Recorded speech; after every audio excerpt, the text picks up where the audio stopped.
Sa isang maliit at tahimik na bayan, namumuhay si Felisky Malatubsky, isang lalaking may pusong bato at may napakaitim na lihim sa kanyang ano.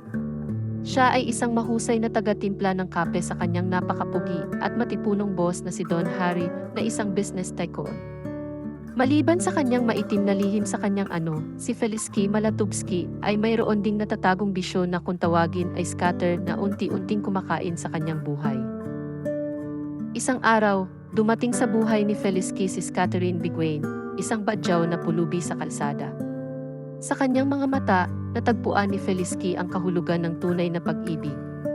Magkasama silang namasyal sa kalsada at nanghingi ng pera sa mga motorista. Ngunit ang masamang bisyo ni Felisky ay unti-unting sumingit sa pagitan nila. At ito ay naging hadlang sa kanilang pagmamahalan. Habang si Catherine ay nanglilimo sa kalsada, patagong nagka-cash in si Felisky upang maglaro ng scatter.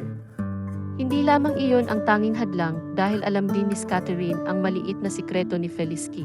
Hindi na siya kayang mapaligaya nito sa kanilang labing-labing dahil sa kanyang napakaliit na sikreto. Sa pagdating ng isang Amerikanong sugar daddy sa bayan, nahulog si Catherine sa materyal na yaman at pangakong dulot ng pera. Sa kabila ng kanyang pagmamahal kay Felisky, hindi niya masikmura ang buhay na puno ng pangangailangan at paghihirap. Dahan-dahang lumayo si Catherine kay Felisky, iniwan ang mga alaala ng kanilang tamis na pagmamahalan.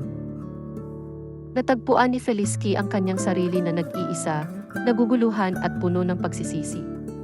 Sa kanyang mga mata, nawala ang lahat, ang babaeng minahal niya at ang pangarap na inalagaan niya. Hanggang sa pagtatapos ng kanyang mga araw, hinahanap pa rin niya ang kahulugan ng tunay na pag-ibig at ang kapatawaran sa kanyang sarili.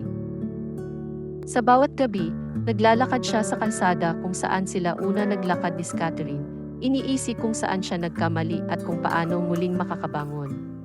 Sa kabila ng sakit at pait, naniniwala si Felisky na sa tamang panahon, darating muli ang pag-ibig na hinihintay niya, na hindi lang pangako ng puso kundi pati ng kanyang sarili.